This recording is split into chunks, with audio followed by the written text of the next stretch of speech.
تو اس کو ہم حج قران کہتے ہیں، یعنی حج اور عمرے کو ایک ہی احرام کے ساتھ جو ہے وہ کر لیتا ہے۔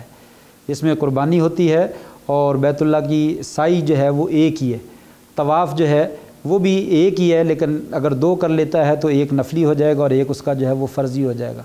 وہ ڈیٹیل اگر کسی کو مطلوب ہو تو انشاءاللہ حج قران کی ہم ذکر کر دیں گے، لیکن عام طور پہ ہمارے پاس حج تمتع ہوتا ہے، تو اس لیے ہم انشاءاللہ حج تمتع کی جو ہے وہ ڈیٹیل جو ہے وہ بیان کریں گے اور تفصیل کے ساتھ اس کا جو ہے وہ ذکر کریں گے کہ حج تمتع کیا ہوتا ہے۔ حج قران میں عام طور پہ لوگوں کے ہاں یہ اشکال ہے کہ آپ صلی اللہ علیہ وسلم نے حج قران کیا ہے، اس میں کوئی شک نہیں۔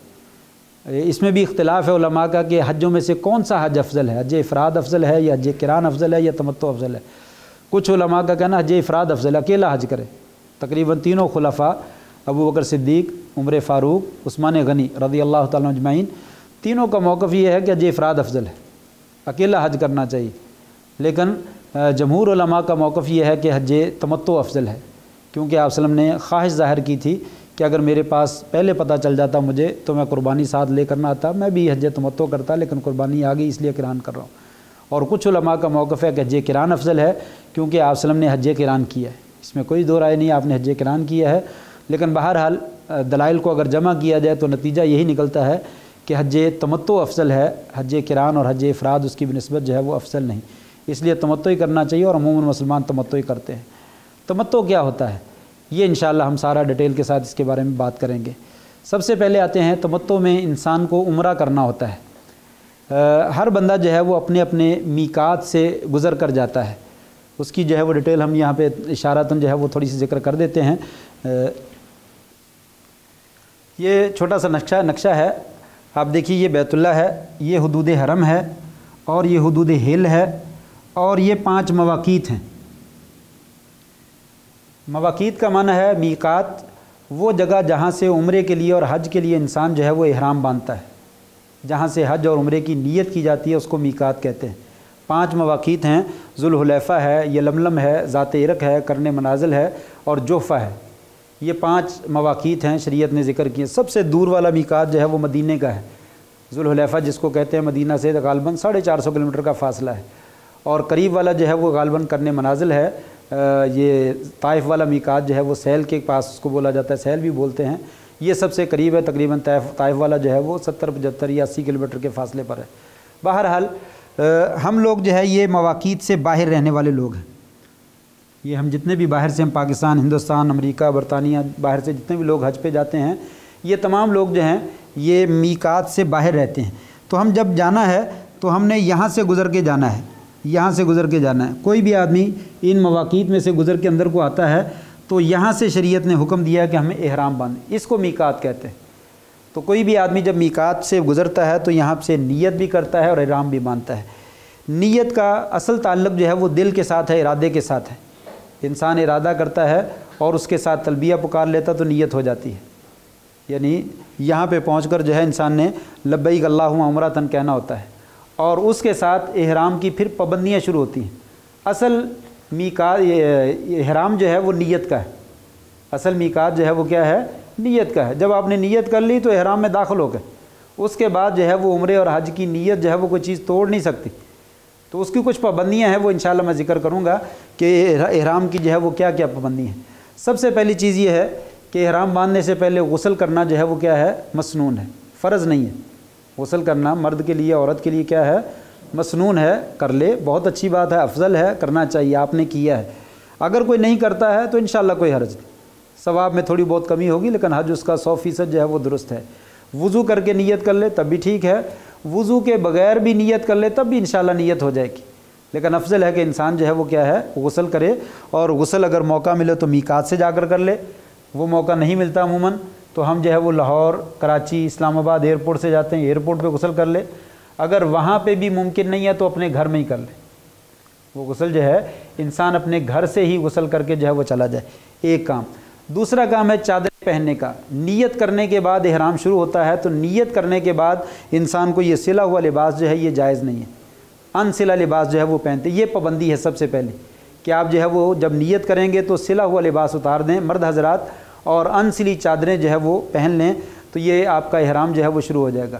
تو وہ ان سلی چادریں کہاں سے پہننی ہیں، یہاں سے پہننی، یہاں سے پہننی۔ جتنی بھی پابندیاں ہیں وہ ساری کی ساری یہاں سے شروع ہونی ہے. ہماری رہائش یہاں پہ ہے, ایئرپورٹ یہاں پہ ہے, جہاز نے جب یہاں سے گزرنا ہے تو یہاں سے ہمارے احرام کی پابندیاں جو ہے وہ شروع ہونی ہیں ساری کی ساری.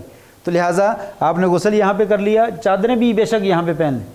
اگر آپ کو مشکل ہے کہ جہاز کے اندر احرام چینج نہیں کر سکتے, ایئرپورٹ پہ نہیں کر سکتے, کپڑے کہاں سنبھالتے پھریں گے, تو گھر میں چادریں پہن لیں. لیکن ابھی احرام شروع نہیں ہوگا, نیت ابھی شروع نہیں ہوگی, وہ ایک سادہ لباس کی حیثیت رہے گا. چادریں بھی پہن لی, غسل بھی آپ نے کر لیا.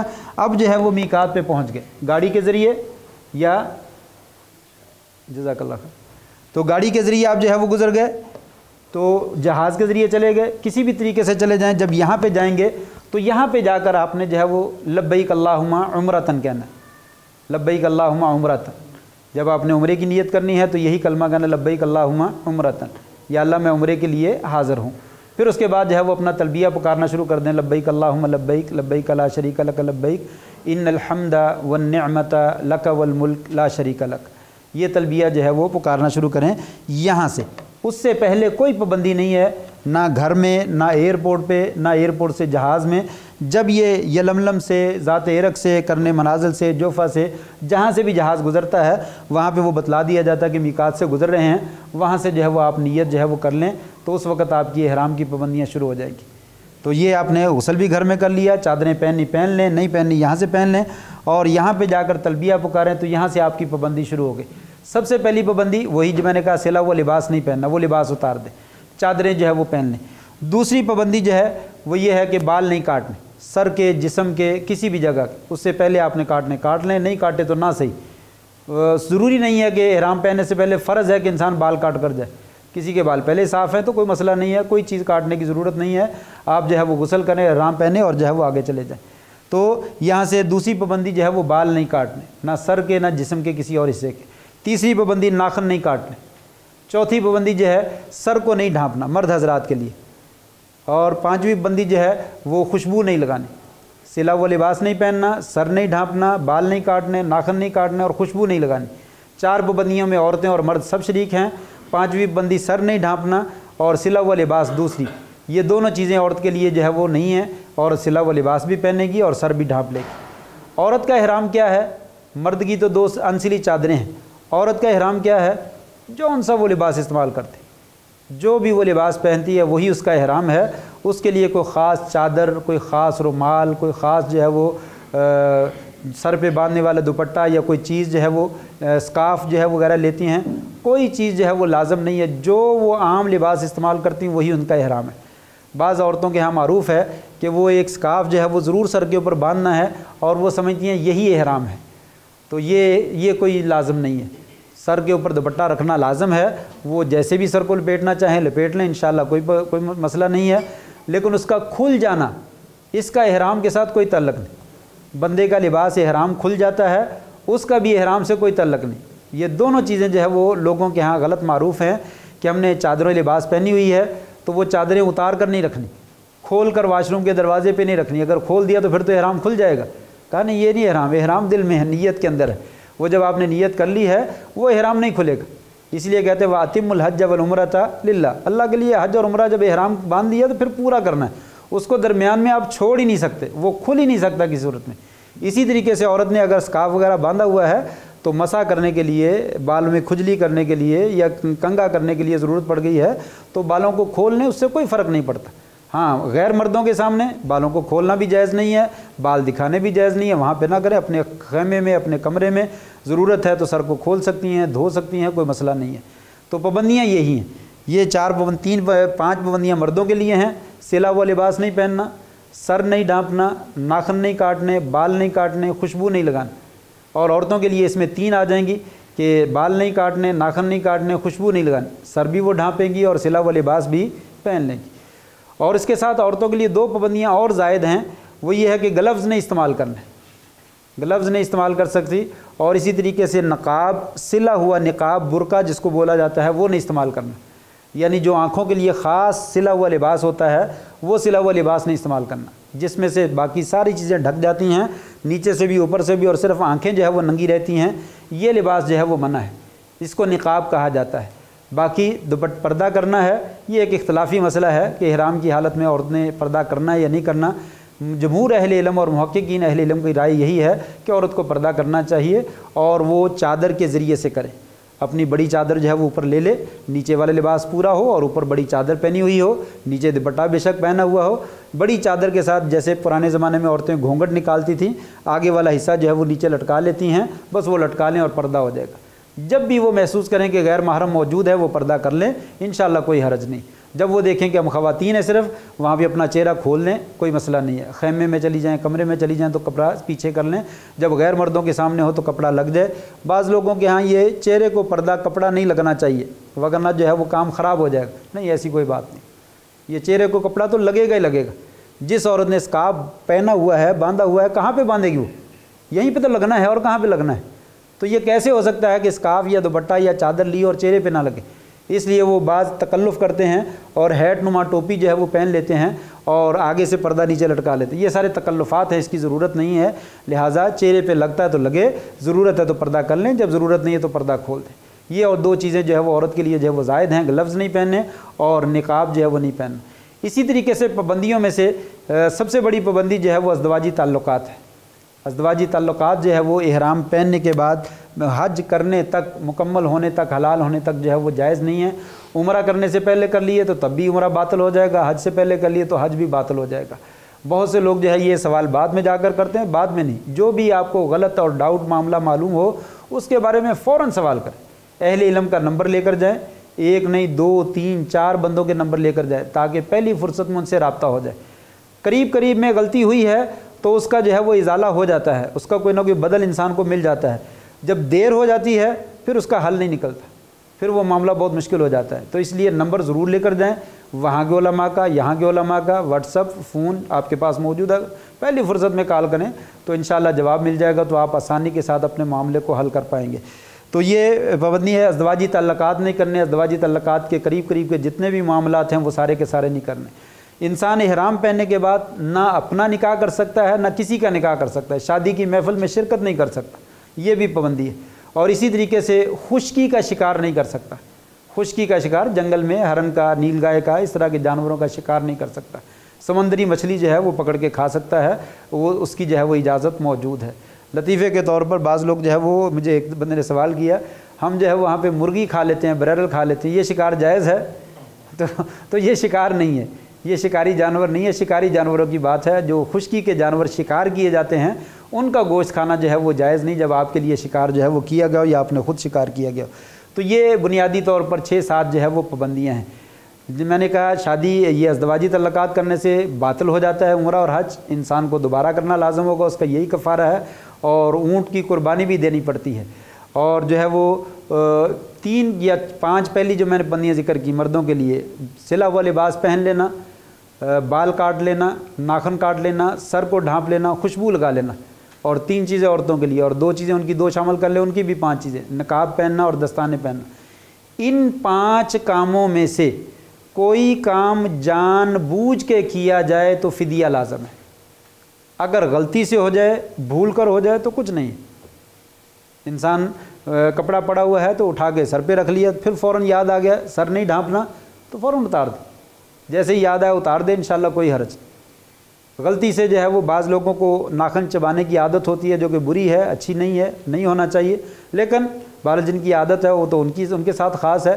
اگر اس نے چبانے شروع کر دیے احرام کی حالت میں تو جیسے ہی یاد آئے فوراً چھوڑ دے, اس کے اوپر کوئی چیز نہیں. اسی طریقے سے بال کاٹنے کا معاملہ, اسی طریقے سے ناخن کا, اسی طریقے سے باقی خوشبو لگانے کا معاملہ, اگر بھول کر غلطی سے ہو گیا تو انشاءاللہ کوئی حرج. جان بوجھ کے کیا ہے تو پھر فدیہ لازم ہے ان 5 چیزوں کا. پھر دوبارہ 5 چیزیں میں گنوائے دیتا ہوں, مردوں کی بھی 5, عورتوں کی بھی 5. بال کاٹنا, ناخن کاٹنا, خوشبو لگانا, سر ڈھانپنا اور سلا ہوا لباس پہننا, یہ مردوں کی. اور عورتوں کی جو ہے وہ ناخن کاٹنا, بال کاٹنا, خوشبو لگانا, دستانے پہننا اور گلوز پہننا, یہ نقاب پہننا. یہ 5 چیزیں جو ہیں اگر جان بوجھ کے کیا جائے تو ان کا فدیہ ہے. وہ فدیہ کیا ہے؟ 3 چیزوں میں اختیار ہے. جیسے ان کاموں کا ہو جائے, کوئی کام ارتکاب ہو جائے جان بوجھ کے, ضرورت پڑ جائے تو انسان کر سکتا ہے. کبھی سر پہ چوٹ لگ گئی ہے اور پٹی کرنی ہے تو بال کاٹنے لازمی ہیں. آپ اگر اسی طرح رکھیں گے تو زخم خراب ہو جائے گا, پٹی نہیں ہو سکے گی, تو آپ کو بال کاٹنے پڑیں گے. کاٹ دیں, کوئی حرج نہیں, بال کاٹ دیں. تو بال جب آپ کاٹ دیں گے تو آپ کو فدیہ دینا پڑے گا. کبھی سر ہے زخمی ہے یا کوئی سر کو پرابلم ہے، دھوپ ہے اور آپ سر ننگا نہیں رکھ سکتے، آپ کے لیے ضروری ہے کپڑا باندھیں ورنہ آپ بیمار ہو جاتے ہیں، ڈاکٹر نے کہا سر کو ڈھانپ لیں، فدیہ دے دیں۔ ضرورت کے تحت کوئی کام کرنا پڑ جائے تو ان کاموں میں سے انسان کر سکتا ہے اور اس کی جگہ پہ کیا کرے، فدیہ دے دے۔ فدیہ میں جو ہے وہ 3 چیزوں میں اختیار ہے۔ ایک تو یہ ہے کہ دم دے دے، دم کا مطلب یہ ہے کہ ایک بکرا یا دمبا قربانی کا جانور لے کر مکہ میں ذبح کر کے مکہ کے فقراء میں تقسیم کر دے، یہ دم ہے، یہ دے دے۔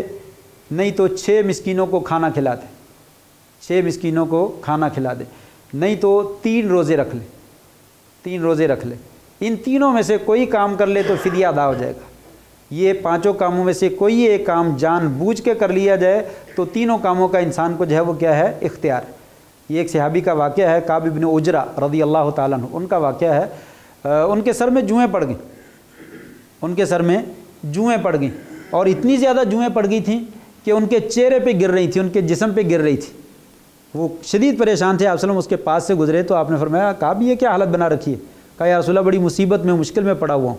تو فرمایا جاؤ جا کر اپنے بال مڑوا دو، احرام کی حالت، کہا جاؤ اور جا کر اپنے بال جو ہے وہ مڑوا دو۔ اور پھر اس وقت آپ نے یہ 3 کاموں کا حکم دیا، یہ اذبح شاتن او جو ہے وہ آتم ستۃ مساکین او سم ثلاثۃ ایام، ایک جانور ذبح کر دو یا پھر 6 مسکینوں کو کھانا کھلا دو یا 3 روزے رکھ لو۔ تینوں میں سے کوئی کام کر لے تو انسان کا فدیہ جو ہے وہ ادا ہو جائے گا۔ یہ معذورات ہیں۔ اور شادی کے بارے میں نے ذکر کر دیا، شادی اگر کرتا ہے یا کرواتا ہے تو وہ باطل ہے، اس کا کفارہ توبہ اور استغفار ہے۔ اور جو ہے شکار جو ہے کر لیتا ہے، وہ ہمارے ہاں تو ممکن نہیں ہے لیکن مسئلے کی نوعیت سے ہے۔ اگر کوئی آدمی خشکی کے راستے سفر کر رہا اور جنگل میں شکار کر لیا تو اس کا کفارہ کیا ہے، اسی کی مثل جانور، جو حلال جانور ہم کھاتے ہیں، بکرے کی شکل میں، گائے کی شکل میں، اونٹ کی شکل میں، جتنی مالیت کا یا جتنے جسامت کا جانور شکار کیا ہے اتنی مالیت اور اتنی جسامت کا جانور جو ہے وہ مکہ میں لے کر جو ہے وہ ذبح کر کے غریبوں میں تقسیم کر دے تو اس کا کفارہ جو ہے وہ ادا ہو جائے گا۔ یہ پابندیاں ہیں محظورات احرام جن کو ہم کہتے ہیں، یہ پابندیوں کا جو ہے وہ لحاظ رکھنا ہے۔ تو ہم نے جو ہے وہ اپنے میقات سے احرام باندھ لیا، جہاز میں تلبیہ پکارنا شروع کر دیا، لبیک اللہم لبیک لبیک لا شریک لک لبیک ان الحمد والنعمت لک والملک لا شریک لک۔ یہ میقات سے احرام باندھنے کے بعد جو ہے تلبیہ پکارنا، مکہ پہنچنے تک جو ہے وہ تلبیہ جاری رکھنا چاہیے۔ اور یہی سب سے افضل وظیفہ ہے، سب سے افضل جو ہے وہ ذکر ہے، سب سے افضل دعا ہے۔ اور بھی ذکر جائز ہیں، تسبیح، تکبیر، تحمید، جو بھی انسان کرنا چاہے، دروشی پڑھنا چاہے، سورۃ اخلاص پڑھنا چاہے پڑھ سکتا ہے، لیکن اس کی جگہ پہ یہ تلبیہ پکارے تو بہت اچھا ہے اور بلند آواز سے پکارے۔ عورتیں اگر پست آواز میں پکاریں تو زیادہ اچھا ہے، ان کا پردہ بھی ہے، ان کی آواز کا پردہ بھی ہے، لہٰذا وہ آہستہ آواز میں پکار لیں۔ اس کا معنی کیا ہے؟ اصل میں اس کا معنی بڑا خوبصورت ہے۔ پورے حج میں بھی تلبیہ کہتے ہیں اور احرام باندھنے کے بعد بھی مکہ پہنچنے تک بھی تلبیہ پکارا جاتا ہے۔ اس کے علاوہ دوسرے اذکار جو ہے وہ افضل نہیں۔ کیوں؟ اس لیے کہ حج کا جو مقصد ہے وہ سارے کا سارا اسی تلبیہ کے اندر، سارے کا سارا اسی تلبیہ کے اندر۔ لبیک اللہم لبیک، یا اللہ میں حاضر ہوں، آپ نے بلایا ہے تو میں آپ کی آواز پہ لبیک کہتے ہوئے حاضر ہوں۔ یا اللہ تیرے علاوہ کوئی بلانے والا نہیں، تیرے علاوہ کوئی یہاں پہ آنے کی توفیق دینے والا بھی نہیں۔ یا اللہ تو نے توفیق دی ہے تو میں آیا ہوں۔ بہت سے لوگ کہتے ہیں فلاں کی وجہ سے آ گیا، فلاں کی وجہ سے آ گیا، کچھ بھی نہیں ہے۔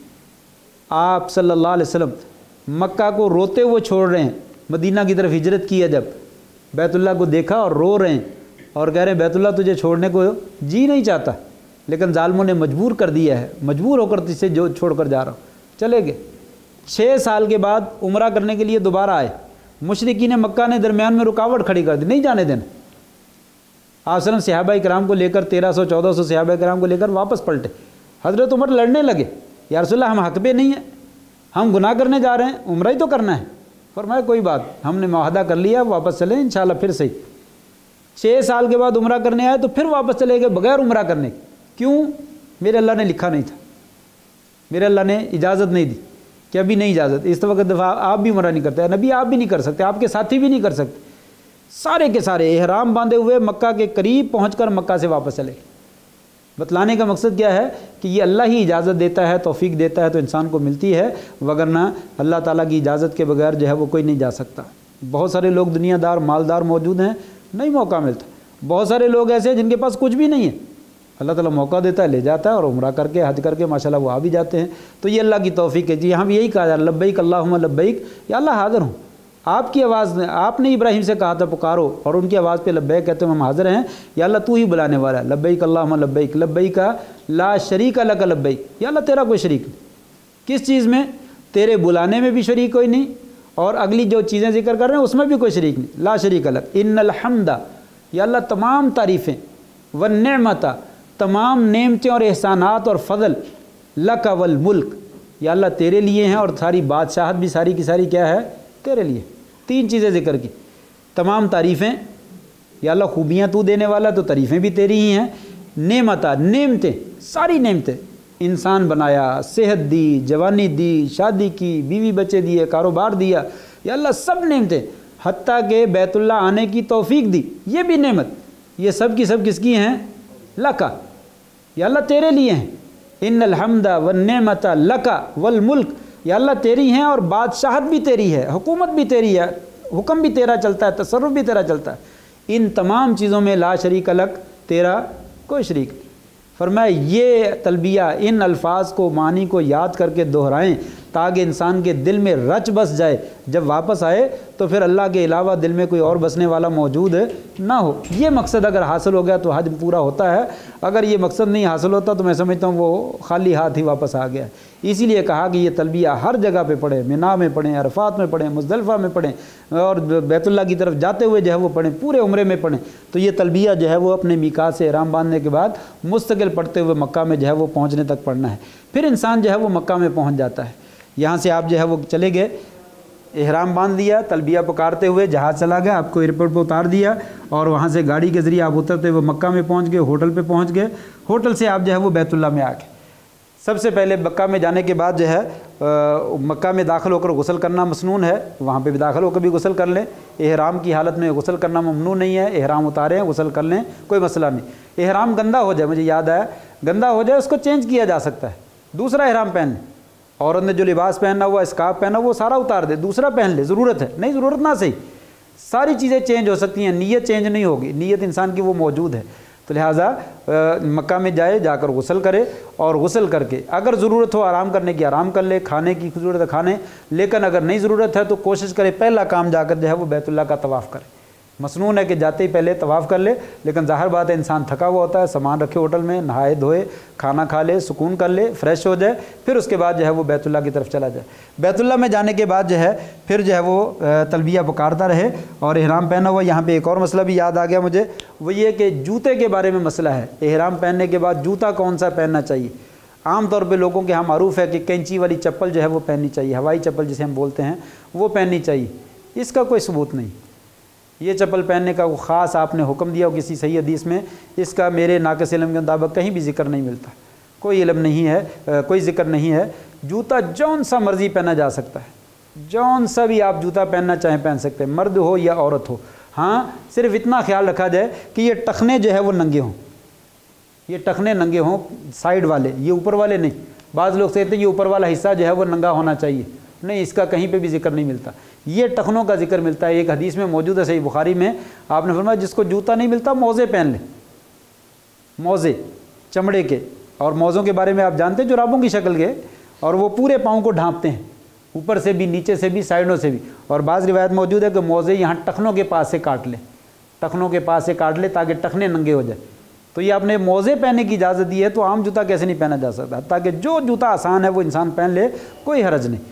چپل پہننا تو مشکل ہے، اکثر لوگ اس کی وجہ سے گر جاتے ہیں اور چوٹ لگ جاتی ہے، شدید نقصان ہو جاتا ہے، تو اس لیے خام خواہ اپنے آپ کو مشقت میں ڈالنا، اس کا کوئی اجر نہیں ہے۔ لہٰذا جون سا بھی جوتا پہننا چاہیں بے دھڑک ہو کر جائے استعمال کریں۔ جو بھی آدمی کہے اس کو بولو ثبوت دے دو، کوئی حدیث لے آؤ، کوئی آیت لے آؤ جس میں موجود ہو کہ صرف کینچی والی چپل پہننی ہے، اس کے علاوہ آپ کوئی چپل نہیں پہن سکتے، لاؤ وہ ہمیں تو دکھاؤ، ہمیں پتہ تو چلے کہاں پہ لکھا ہے۔ تو ایسی کوئی بات جو ہے وہ موجود نہیں ہے۔ پھر اس کے بعد جو ہے وہ آپ بیت اللہ میں آ جائیں، تو بیت اللہ میں جو ہے یہ 4 کونے ہیں، آپ کا ایک کونا یہ ہے، اسی کو حجر اسود جو ہے وہ حجر اسود والا کونا کہا جاتا ہے۔ یہاں پہ جو ہے وہ آپ جس مرضی دروازے سے داخل ہو جائیں، کیونکہ مشکل ہوتی ہے، ایک خاص دروازے سے انسان داخل نہیں ہو پاتا، جس طرف سے رہائش ہے اسی طرف سے جو ہے وہ آپ بیت اللہ میں آ جائیں۔ بیت اللہ میں حرم میں داخل ہونے کے بعد جو ہے یہاں سے جو ہے وہ آپ نے طواف اپنا آغاز کرنا ہے۔ یہ حجر اسود والا کونا ہے، اور یہاں پہ پہلے تو لائن لگی ہوتی تھی، اب تو لائن مٹا دی ہے، کیونکہ لائن پہ لوگ کھڑے ہو جاتے تھے تو پیچھے سے رش ہو جاتا تھا، تو وہ بساؤ کا یکدم دھکا لگتا تھا۔ انہوں نے کہا اندازے سے کام کریں، لائن ختم کر دیں۔ یہ لائن ویسے مٹا دی گئی ہے، لیکن اس کونے کے سامنے آ جائے، کونے کے سامنے آ کر جو ہے وہ سب سے پہلے یہاں پہ مرد حضرات جو ہے وہ دایاں کندھا ننگا کر لیں۔ اس سے پہلے کندھا ننگا کرنے کی ضرورت نہیں ہے۔ یہاں سے طواف شروع کرتے وقت دایاں کندھا ننگا کرتے ہیں، جس کو استباء کہا جاتا ہے۔ چادر جو ہے وہ نیچے سے نکال کر یہ دائیں بائیں کندھے کے اوپر جو ہے وہ ڈال لی جاتی ہے۔ یہ دایاں کندھا جو ہے وہ ننگا کر لیں، اور اس کے بعد جو ہے خواتین وہ اپنے لباس میں ہی رہیں، اور وضو جو ہے وہ شرط ہے طواف کے لیے۔ وضو گھر سے ہوٹل سے کر کے آ جائیں، غسل بھی آپ کر لیا تو اچھی بات ہے، نہیں تو کم از کم وضو کر کے آ جائیں۔ یہاں پہ سامنے آ جائیں، اگر حجر اسود تک پہنچ سکتے ہیں تو اچھی بات ہے۔ 3 کاموں میں انسان کو اختیار ہے، جون سا کام کر سکتا ہے وہ کر لے۔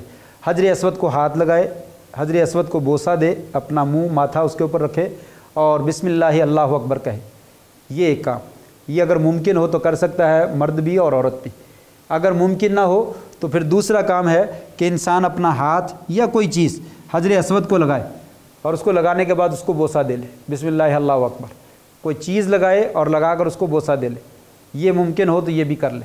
یہ بھی ممکن نہیں تو اس کی سیدھ میں، اس لائن میں بالکل سیدھے حجر اسود کے کونے کے سامنے جو ہے وہ کھڑا ہو کر حجر اسود کو جو ہے وہ اشارہ کرے، بسم اللہ اللہ اکبر، ایک دفعہ اشارہ کر لے، بس پھر اس کے بعد گزرتے۔ اشارہ کرنے کے بعد ہاتھ کو نہیں چومنا۔ وہاں پہ بہت سارے لوگ جو ہے وہ یہ عمل کرتے ہیں، بسم اللہ اللہ اکبر، بسم اللہ اللہ اکبر، بسم اللہ اللہ اکبر۔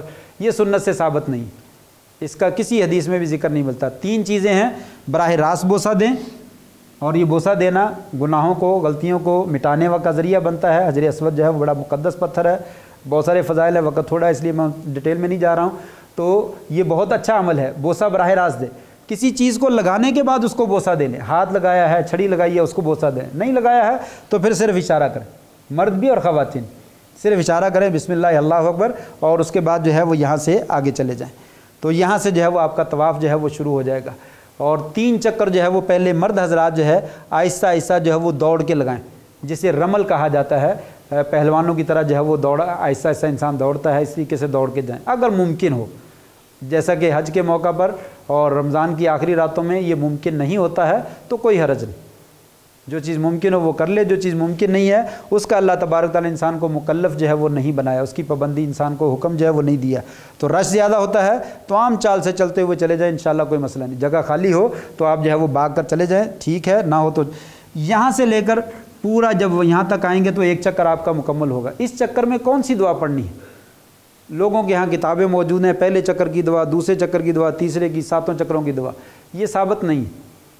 کوئی دعا بھی کسی چکر کی ثابت نہیں، جو دعا آپ مانگنا چاہیں، یعنی جو 7 چکروں میں آپ پڑھتے ہیں وہ پڑھ لیں، لیکن وہ سنت نہیں ہے، وہ پڑھنا چاہیں پڑھ سکتے ہیں، کوئی اور دعا پڑھنا چاہتے پڑھ سکتے ہیں، اپنی زبان میں دعائیں مانگنا چاہتے مانگ سکتے ہیں۔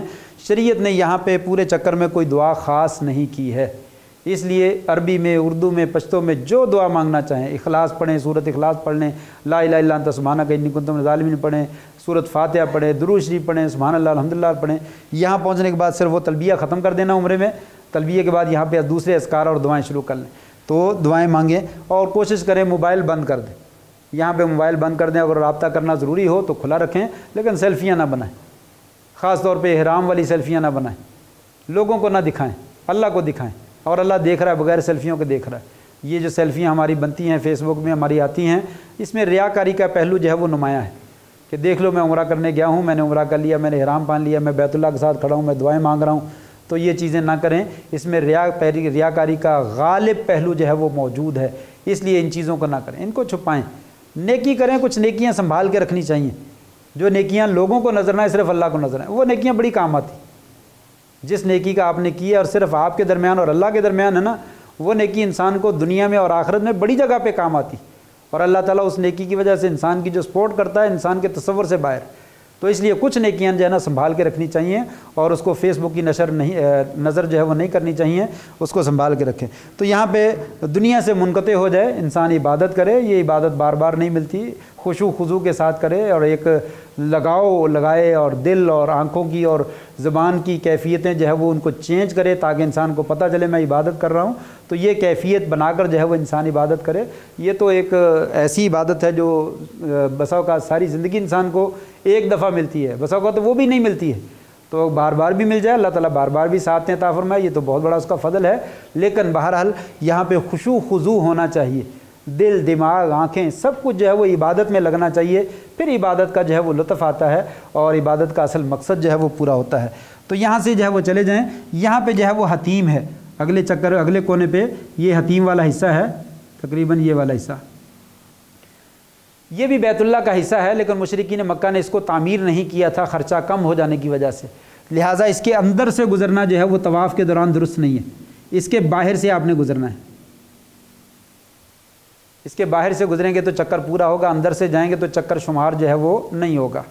تو یہاں سے گزر جائیں اور گزرتے ہوئے جو ہے وہ اسی طریقے سے جو مرضی دعا پڑھتے چلیں۔ یہ پہلا کونا جو ہے اسے حجر اسود سے پچھلا کونا، اس کو بولتے ہیں رکن یمانی، رکن یمانی، پچھلا کونا جو ہے رکن یمانی ہے۔ رکن یمانی پہ اس کا استعلام کرنا مسنون ہے، استعلام کا معنی اس کا ہاتھ لگانا، بس ہاتھ لگا دیا اور آگے گزر دیں اگر ممکن ہو، اگر ممکن نہیں ہے تو بغیر اشارے کے یہاں سے گزر دیں۔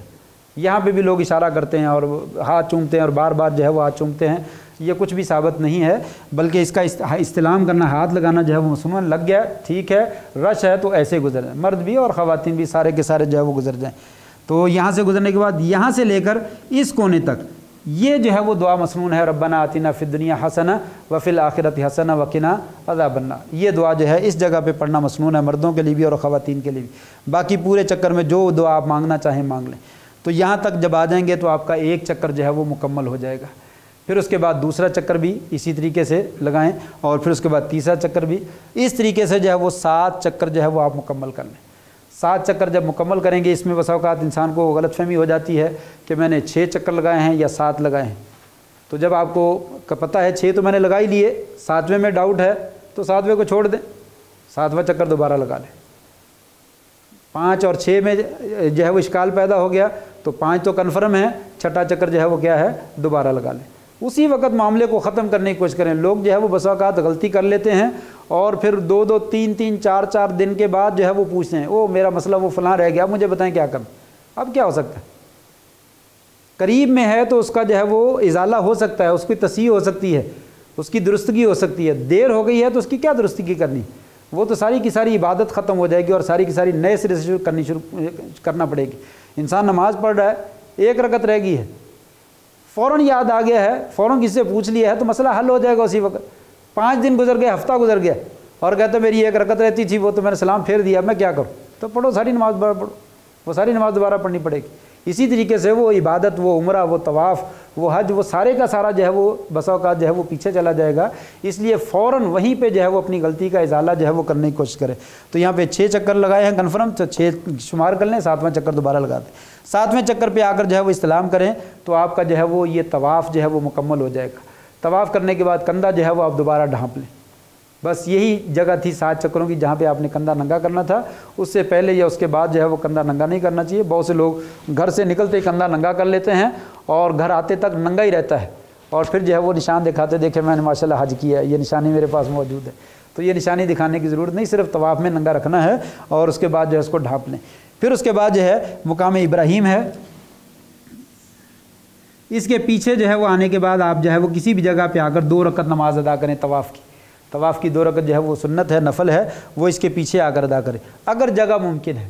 اگر جگہ نہیں مل رہی ہے تو بیت اللہ میں کسی جگہ پہ بھی 2 رکعت ادا کر لیں، انشاءاللہ وہ آپ کی طواف کی 2 رکعتیں ہو جائے گی۔ سنت ہے مقام ابراہیم کے پیچھے ادا کر لیں، لیکن اگر نہیں ممکن تو کسی بھی جگہ پہ ادا کر لیں۔ اور یہ 2 رکعتوں کے بارے میں بھی مسنون عمل یہی ہے کہ فجر کی سنتوں کی طرح پڑھیں، پہلی رکعت میں قل یا ایھا الکافرون اور دوسری رکعت میں قل هو اللہ احد جو ہے وہ پڑھیں، اور 2 رکعتیں پڑھنے کے بعد پھر اس کے بعد جو ہے وہ صفا مروہ کی سعی ہے۔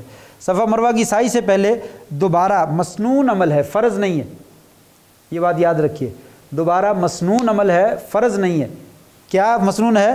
2 رکعتیں پڑھنے کے بعد آپ زمزم کا پانی پئیں، زمزم کا پانی پینے کے بعد زمزم کا پانی جو ہے وہ ماء زمزم لما شرب لہ، زمزم کا پانی ہر اس چیز کے لیے جس مقصد کے لیے کیا جائے، تو اپنا اپنا اعتماد ہے، اپنا اپنا یقین ہے، جو یقین کے ساتھ پی لیتا ہے اللہ تعالیٰ اس کو فضل کر دیتا ہے۔ امام ابن القیم رحمہ اللہ کے بارے میں آتا ہے، میں بیمار ہو گیا تو کہتے ہیں سورۃ فاتحہ اور زمزم، یہی میرا معمول رہا، اللہ تعالیٰ نے بیماری بھی دور کر دی اور میرا وقت بھی پاس کر دیا اور بہت کچھ مجھے عطا کر دیا۔ تو زمزم جو ہے وہ بڑے بامقصد جو ہے وہ پانی ہے، بڑا بابرکت پانی ہے، تو لہٰذا اس کو جس مقصد کے لیے بھی انسان پینا چاہے، استعمال کرنا چاہے کر سکتا ہے۔ پانی پئیں اور سر پہ لگائیں، جسم پہ لگائیں، کوئی مسئلہ نہیں ہے۔ بعض لوگ سمجھتے ہیں کہ زمزم کا پانی جو ہے وہ جسم پہ نہیں لگایا جاتا، نیچے گرتا ہے توہین ہوتی ہے، نہیں ایسا نہیں، آپ وسلم سے ثابت ہے، آپ نے وضو بھی کیا ہے، نبی کریم صلی اللہ علیہ وسلم نے زمزم کے پانی سے ایک دفعہ وضو بھی کیا ہے، تو لہٰذا کوئی حرج نہیں، یہ تبرک کے طور پر استعمال کرنا ہے، لہٰذا اس کو ضائع کرنا نہیں ہے، تو آپ جسم پہ بھی لگا سکتے ہیں، پی بھی سکتے ہیں، سر پہ بھی ڈال سکتے ہیں۔ پھر جو میں بتلا رہا تھا کہ مسنون ہے زمزم کا پانی پینے کے بعد دوبارہ حجر اسود کے اوپر جائیں، یہ فرض نہیں ہے، مسنون ہے عمرے کے بعد، طواف کے بعد کہ آپ جو ہے وہ حجر اسود پہ جائیں اور اس کو استلام کریں۔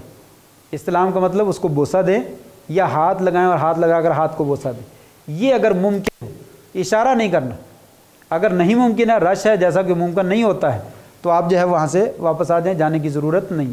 بس یہ استلام ہوتا ہے جو عام لوگوں کے ذہن میں اشکال رہتا ہے کہ کون سا استلام، اس کے بعد کون سا ہوتا ہے۔ یہ طواف کی 2 رکعتیں پڑھنے کے بعد، زمزم کا پانی پینے کے بعد، صفا مروہ کی سعی کرنے سے پہلے حجر اسود کے پاس جانا اور جا کر اس کو بوسہ دینا یا اس کو ہاتھ لگا کر بوسہ دینا، یہ مسنون ہے اگر ممکن ہو۔ اگر ناممکن ہو تو یہاں پہ 2 رکعتیں پڑھنے کے بعد جو ہے وہ باہر آ جائے۔ باہر آنے کے بعد جو ہے وہ ہمارے پاس جو ہے یہ دروازہ ہے، مثلا یہاں پہ یہ جو ہے وہ صفا مروہ ہے، یہ صفا پہاڑی ہے اور یہ مروہ پہاڑی ہے، تو صفا پہاڑی کے اوپر جو ہے وہ آ جائے، صفا پہاڑی کے اوپر جو ہے وہ پہنچ جائیں۔ یہاں پہ جب صفا پہاڑی پہ آپ پہنچیں گے تو یہاں پہ آپ کی سعی شروع ہو جائے گی، ان الصفا والمروۃ من شعائر اللہ، صفا اور مروہ جو ہے وہ اللہ تعالیٰ کی نشانیوں میں سے نشانیاں ہیں۔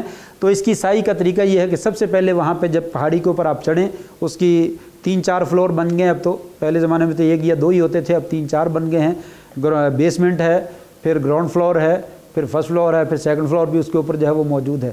تو بیسمنٹ جو ہے اس میں بھی پہاڑی نظر آتی ہے اور گراؤنڈ فلور جو ہے اس میں بھی نظر آتی ہے۔ فرسٹ فلور اور سیکنڈ فلور کے اوپر نیچے دیکھنا پڑتا ہے تو پھر پہاڑی نظر آتی ہے، اوپر پہاڑی موجود نہیں ہے۔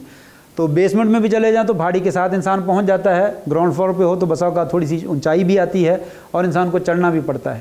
تو کسی بھی جگہ پہ کر لیں انشاءاللہ تعالیٰ، اہل علم کا فتویٰ ہے کہ کوئی حرج نہیں، آپ کی سعی جو ہے وہ درست ہے، اس سے کوئی فرق جو ہے وہ نہیں پڑتا۔ تو پہاڑی کے اوپر چڑھتے وقت جو ہے یہ کام کرنے ہیں۔ نمبر 1، 3 مرتبہ اللہ اکبر کہیں، اس کے پہاڑی کے پاس پہنچ کر پہ کہہ دیں یا اوپر چڑھتے ہوئے جو ہے وہ کہیں اللہ اکبر اللہ اکبر اللہ اکبر، ایک کام۔ پھر اس کے بعد جو ہے وہ یہ پڑھیں آیت ان الصفا والمروۃ من شعائر اللہ، 2 ہو گئے۔ پھر اس کے بعد جو ہے وہ یہ کلمہ پڑھنا ہے لا الہ الا اللہ وحدہ لا شریک لہ وحدہ لا شریک لہ لہ الملک ولہ الحمد وہو علی کل شیء قدیر، یہ 3 دفعہ پڑھنا ہے۔ پھر اس کے بعد 3 دفعہ یہ دعا بھی پڑھنی ہے، دعاؤں والی کتابوں سے لے سکتے ہیں اگرچہ تھوڑی سی مشکل ہے۔ لا الہ الا اللہ وحدہ انجز وعدہ ونصر عبدہ وہزم الاحزاب وحدہ، یہ دعا 3 دفعہ جو ہے وہ پڑھنی۔ آیت 1 دفعہ پڑھنی ہے، اللہ اکبر 3 دفعہ، لا الہ الا اللہ وحدہ لا شریک لہ 3 دفعہ، اور لا الہ الا اللہ وحدہ انجز وعدہ یہ بھی 3 دفعہ۔ یہ بھی مسنون عمل ہے، فرض نہیں ہے، مسنون ہے، اگر رہ گئے ہیں انشاءاللہ کوئی حرج نہیں، جتنا گڑ ڈالتے جائیں گے وہ میٹھا ہوتا جائے گا، اتنا اجر زیادہ مل جائے گا انشاءاللہ تعالیٰ۔ لیکن اگر کوئی چیز رہ جائے گی تو حج کے اندر فرق نہیں آئے گا انشاءاللہ، حج جو ہے وہ صحیح ہے، عمرہ جو ہے وہ آپ کا صحیح ہے۔ تو یہ مسنون عمل ہیں، کوشش کریں یہ تینوں کے تینوں کام ہو جائیں، پہاڑی کے اوپر چڑھ کر یا اس کے قریب پہنچ کر یہ تینوں کام کریں۔ پھر اس کے بعد جو ہے وہ مسنون عمل کیا ہے، صفا پہاڑی کے قریب یا اوپر کھڑے ہو کر بیت اللہ کی طرف منہ کر لیں، بیت اللہ کی طرف آپ منہ کر لیں گے، پھر ہاتھ اٹھا کر دعا مانگیں، بیت اللہ کی طرف منہ کر کے ہاتھ اٹھا کر دعا۔ وہاں پہ بھی لوگ جو ہے وہ اللہ اکبر اللہ اکبر اللہ اکبر، پتہ نہیں کس چیز کو وہ دھکے دیتے ہیں، یہ سلیقہ جو ہے وہ درست نہیں ہے، نہ یہ سنت سے ثابت ہے، نہ یہ سنت سے ثابت، یہ ثابت ہے، ایسے ثابت نہیں ہے، یہ ثابت ہے کہ آپ بیت اللہ کی طرف منہ کر لیں اور بیت اللہ کی طرف منہ کر کے دونوں ہاتھ اٹھائیں اور ہاتھ اٹھا کر دعا مانگیں، اور یہ مسنون عمل ہے اور یہ کوئی نہیں کرتا۔ اور کتنا مسنون ہے، لمبی دعا مانگنا، حتیٰ کہ بعض روایت موجود ہے کہ 3 دفعہ آپ نے دعائیں مانگی، 3 دفعہ دعائیں مانگی، یہ قبولیت کا وقت ہے اور یہ ہم سے نہیں ہوتا، اس وقت تھک جاتا ہے انسان، بس یہ کام جو آسان ہے وہ انسان سارے کرنے شروع کرتا ہے، چاہے وہ ثابت ہے چاہے نہیں ثابت۔ تو یہ بیت اللہ کی طرف منہ کر کے دعا مانگیں، جون سی بھی دعا مانگنا چاہتے ہیں، یہ قبولیت کا وقت ہے، تو یہ دعا مانگیں۔ دعا مانگنے کے بعد پھر جو ہے وہ آپ مروہ پہاڑی کی طرف جو ہے وہ چلے جائیں، یہاں سے جو ہے وہ صفا سے آپ جو ہے وہ مروہ کی طرف چلے جائیں۔ یہاں پہ جو ہے وہ سبز رنگ کی لائنیں جو ہے یا لائٹیں جو ہے وہ لگی ہوئی ہیں، یہ وہی جگہ ہے جہاں پہ اماں ہاجرہ علیہ السلام جو ہیں وہ دوڑتی رہی تھی پانی کی تلاش میں حضرت اسماعیل علیہ السلام کے لیے۔ تو بہرحال اللہ تبارک و تعالیٰ نے ان کے دوڑنے کو اتنا پسند کیا ہے کہ وہ ہمارے لیے اس کو مسنون بنا دیا، عمرے کے اندر یا حج کے اندر جو ہے ہم اس جگہ پہ جو ہے وہ دوڑتے ہیں۔ یہاں پہ بھی صفا سے لے کر مروہ تک جو ہے وہ کوئی دعا مسنون نہیں ہے، خاص نہیں ہے، جون سی بھی دعا طواف کی طرح آپ مانگنا چاہیں مانگ سکتے ہیں۔ اور یہاں پہ جو ہے وہ یہاں سے جو ہے وہ تیز دوڑتے ہوئے یہاں تک جو ہے وہ گزر جائے۔ مرد حضرات جو ہے، عورتیں نہ بھاگے تو اچھی بات ہے کیونکہ پردے کی چیز ہے اور بسا اوقات دوپٹہ جسم کا دوسرا لباس جو ہے وہ کھل جانے کا اندیشہ ہے، اس لیے ان کے لیے اور بوڑھے مردوں کے لیے اور بیماروں کے لیے اجازت ہے کہ وہ عام چال سے چل سکتے ہیں۔ جو طاقتور ہیں وہ دوڑ سکتے ہیں، وہ دوڑیں یہاں سے دوڑتے ہوئے، پھر اس کے بعد یہاں سے آگے پھر آہستہ آہستہ چال چلے۔ تو پھر اس کے بعد جو ہے صفا، جب یہاں مروہ کے اوپر پہنچیں گے آپ تو مروہ پہ بھی وہی کام کرنے ہیں جو صفا پہ کیے تھے، صرف وہاں پہ جا کر آیت نہیں پڑھنی، ان الصفا والمروہ من شعائر اللہ، یہ پہلے پڑھ دیے بس، اس کے بعد وہ آیت دوبارہ نہیں پڑھنی۔ اور ایک اور بات بھی وہ بھی مسنون ہے، صفا پہاڑی پہ کھڑے ہو کر جب آیت پڑھیں تو ساتھ یہ بھی کہیں ابدأ بما بدأ اللہ بھی، میں وہیں سے شروع کرتا ہوں جہاں سے اللہ نے شروع کیا، میں وہیں سے آغاز کرتا ہوں جہاں سے اللہ نے آغاز کیا۔ یہ بھی وہیں پہلے مرتبہ کہنا، اس کے بعد کہنے کی ضرورت نہیں ہے۔ تو یہ ایک مروہ پہاڑی پہ 3 کام کرنے ہیں، اللہ اکبر اللہ اکبر اللہ اکبر، لا الہ الا اللہ وحدہ لا شریک لہ لہ الملک و لہ الحمد 3 دفعہ، اور لا الہ الا اللہ وحدہ انجز وعدہ ونصر عبدہ وہزم الاحزاب وحدہ، یہ 3 دفعہ۔ پھر یہاں صف مروہ پہاڑی پہ کھڑے ہو کر بیت اللہ کی طرف منہ کر کے ہاتھ اٹھا کر دعا مانگنا مسنون ہے۔ یہاں پہ بھی اللہ اکبر نہیں، زبانی اللہ اکبر پڑھیں اور بیت اللہ کی طرف منہ کر کے ہاتھ اٹھا کر جو ہے دعا مانگیں۔ جب دعا مانگ لیں گے تو یہ آپ کا ایک چکر جو ہے وہ مکمل ہو جائے گا، یہ آپ کا ایک چکر جو ہے وہ مکمل ہو جائے گا۔ پھر مروہ سے صفا تک اسی طریقے سے آپ نے دوسرا چکر جو ہے وہ مکمل کرنا ہے، یعنی صفا سے مروہ کی طرف جاتے ہوئے یہ ایک چکر مکمل ہو جاتا ہے۔ بہت سارے علماء سے بسا اوقات پریکٹیکلی جب کیا جاتا ہے تو غلطیاں ہو جاتی ہیں، غلطی کا ہو جانا کوئی بڑی بات نہیں ہے، بڑے بڑے علماء سے جو ہے وہ غلطی ہو جاتی ہے۔ بڑے لطیفے مشہور ہے، ملا علی قاری کا ایک لطیفہ مشہور ہے، اس کو کوئی حج میں جو ہے وہ مسئلہ خلط ملط ہو گیا تو وہ کسی بندے سے پوچھنے لگا کہ یار یہ مسئلہ کیسے ہے، تو وہ کہنے لگا آپ نے ملا علی قاری کی کتاب نہیں پڑھی؟ تو وہ اس کو حج کے موضوع پہ ملا علی قاری نے خود کتاب لکھی ہے کہ حج کا طریقہ یہ ہے۔ تو وہ بندہ اس کو کہنے لگا اللہ کے بندے حج پہ آنا تھا تو پہلے آتے ہوئے ملا علی قاری کی کتاب تو پڑھ لیتا۔ وہ دل ہی دل میں ہنسنے لگا، اس کو کیا بتاؤں، ملا علی قاری تو میں خود ہی ہوں، میں نے وہ کتاب لکھی ہے، لیکن اس وقت مسئلہ جو ہے مجھے وہ گڑبڑ ہو گیا اور سمجھ نہیں آ رہی کیا کرنی۔ اور بھی کئی علماء سے ثابت ہے انہوں نے یہاں سے لے کر یہاں تک اور یہاں سے لے کر یہاں تک یہ ایک چکر شمار کیا، 14 چکر جو ہے لگائے اور 7 چکر شمار کیے، اور بعد میں کہنے لگا میں تو تھک گیا ہوں۔ لوگوں نے بتلایا حضرت کیسے تھک گیا، ہم تو آپ سے بہت پہلے فارغ ہوئے۔ کہا کیسے، میں تو ابھی فارغ ہو گیا ہوں۔ تو کہا میں نے تو 2 ڈبل چکر کو ایک چکر شمار کیے۔ تو بہرحال یہ غلطیاں ہو جاتی ہیں، کوئی مسئلہ نہیں ہے۔ تو یہاں سے وہاں تک ایک چکر اور وہاں سے یہاں تک صفا تک جو ہے وہ یہ دوسرا چکر، جیسے پہلا چکر لگایا اسی طرح دوسرا، پھر دوسرے کے بعد تیسرا ہمارا مروہ پہ ہو جائے گا، مروہ سے صفا تک چوتھا، اور صفا سے مروہ تک 5واں، اور مروہ سے صفا تک 6واں، اور صفا سے مروہ تک 7واں۔ یہ 7 چکر مروہ پہ جا کر جو ہے وہ دوبارہ پورے ہو جائیں گے۔ جو ہم نے کام وہاں پہ کیے وہی وہاں پہ کرنے، صرف آیت پہلی دفعہ پڑھنی ہے، اور ابدأ بما بدأ اللہ بھی، میں بھی وہیں سے شروع کرتا ہوں جہاں سے اللہ نے شروع کیا ہے، یہ پہلی مرتبہ کہنا۔ اس کے بعد باقی 3 کام کرنے اور چوتھی دعا مانگنی ہے۔ یہ سائی آپ کی مکمل ہو جائے گی، یہ آپ کا عمرہ جو ہے وہ تقریباً جو ہے وہ کمپلیٹ ہو جائے گا۔ اس کے بعد صرف بال کٹوانے کی باقی باری جو ہے وہ باقی ہے۔ بال جو ہے وہ آپ وہیں پہ کاٹ سکتے ہیں، آپ قریب میں جو ہے وہ حمام کی دکان ہے وہاں پہ کاٹ سکتے ہیں، ہوٹل میں جا کر کاٹ سکتے ہیں، جہاں پہ آپ کا جی چاہے۔ لیکن یاد رہے کہ مرد حضرات جو ہے وہ پورے سر کے بال کٹوانا جو ہے وہ مسنون ہے۔